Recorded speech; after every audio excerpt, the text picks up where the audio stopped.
So yeah, again, good morning. Thanks for coming. So also thanks to the organizers for organizing this great workshop. I'm happy to be presenting this work here because I think it's an exciting new direction. So it combines elements from, on the one hand, fair division, and on the other hand, two-sided matching. So two very well-established literature coming together. Right.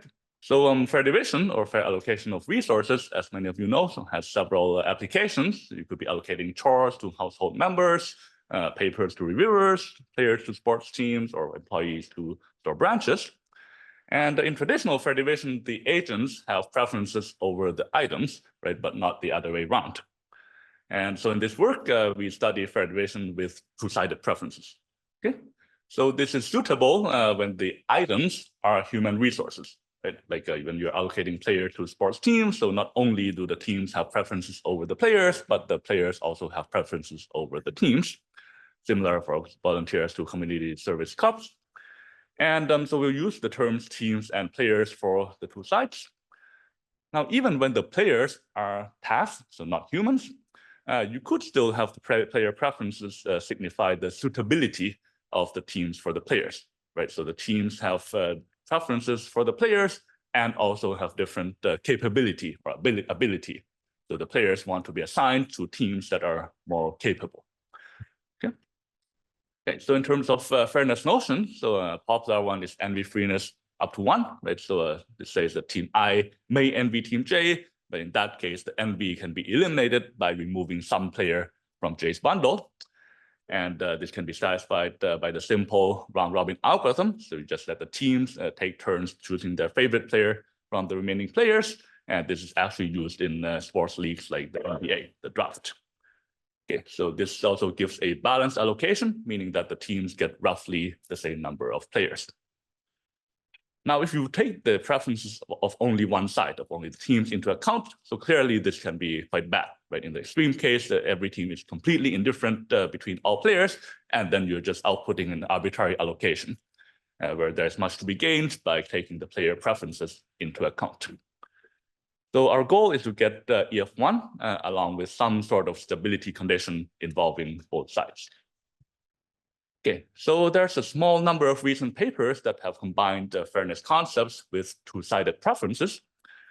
So Freeman, Micha, and Cha looked at many-to-many matching, and they consider double EF1, meaning that they want EF1 to hold for both sides. Now, this double EF1 doesn't really make sense in our many-to-one setting because for the players, no, it's meaningless, right? So each player is matched to only one team, so EF1 for the players will always hold. Golapudi, Koleas, and Plout looked at many-to-many matching within a dynamic setting, but their positive results primarily hold only for symmetric binary evaluations, which are quite restrictive. And finally, Pato, Biswas, Ganguly, Gumadi, and Chakravorty consider fairness in two-sided platforms between producers and customers, but they assume that producers are indifferent between customers. So none of these works capture settings that kind of applications that I mentioned at the beginning, like allocating sports players to teams. And in particular, what we study is a natural or the natural two-sided extension of the classic fair allocation setting, right, where we just add the preference the other way. Okay, so we also allow players to have positive or negative values for the teams. So this corresponds to the allocation of goods and chores, which have been studied quite a bit in the recent fair division literature. And yeah, so here EF1 means that team I may envy team J, but envy can be eliminated by removing either some player from J's bundle or some player from I's bundle. So we have to allow this latter possibility in case the players have negative values. A slightly weaker notion is EF11.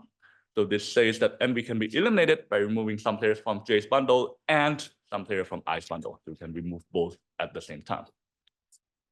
And in the goods only or chores only setting, both of these notions coincide. Okay, so we have M teams and M players. And our first stability notion is swap stability, right? So this says that there's no pair of players whose swap would make at least one of the 4 involved parties better off and none of them worse off.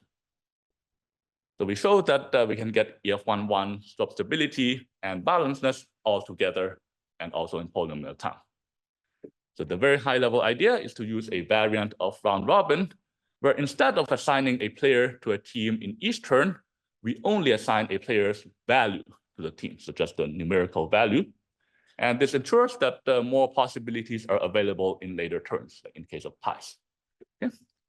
And among the allocations that satisfy the determined values for teams, we compute one that optimizes the players' ranks for teams. So this is how we take the players' preferences into account. Okay, so we got the EF11 swap stable and balanced. We cannot really strengthen this. So we try to strengthen EF11 to EF1. We cannot get it even with just balanced.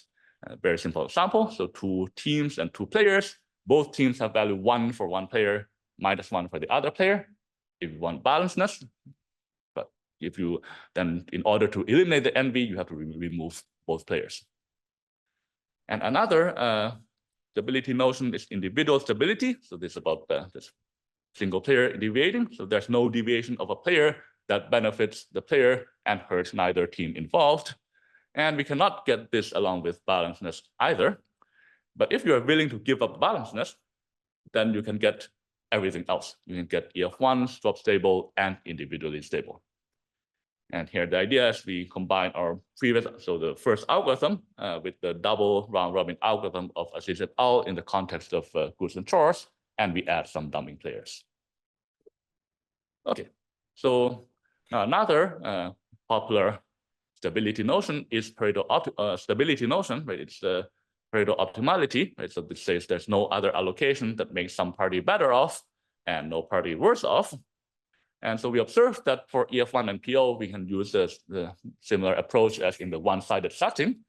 So with the non-negative value players, if we consider the maximum Nash welfare allocations, and among all such allocations, we take one that is PO. So this is where we take into account the player preferences. If we do this, you take a PO allocation within the set of maximum Nash welfare allocations, it will also be PO within the set of all allocations. Now with non-positive value players or negative value players, unfortunately, the EF1 and PO question is open even for one-sided preferences.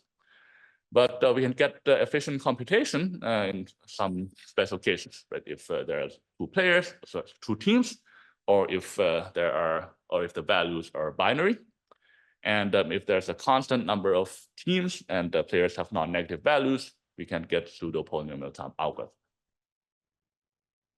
Right. So another stability notion we consider is justified envy freeness. So player P is said to have justified envy toward player Q if both of these conditions hold. So P prefers Q's team to P's own team, and Q's team has high value for P than for Q. So this forms the basis of the stability notion in one-to-one matching. So that's why it might be familiar to you. And if m equals n and all values are non-negative, you can get EF1 and justify EF just by running the classic Gale-Shapley algorithm. So you may think that this should generalize also to any m and n, but surprisingly, we cannot always get an EF1 and justify EF allocation. So this holds even for 2 teams and 4 non-negative value players who all prefer the same team. And what's worse is that deciding whether there's an EF1 and justified EF allocation is NP-complete. So this is from a reduction from independent set. On the other hand, we do have some positive results. If you have just 2 teams and non-negative value players, then if the players have strict preferences, you can decide existence in polynomial time. And if the teams have identical valuations, we get guaranteed existence and again, polynomial time computation. Right. So in summary, we study fair division with 2-sided preferences.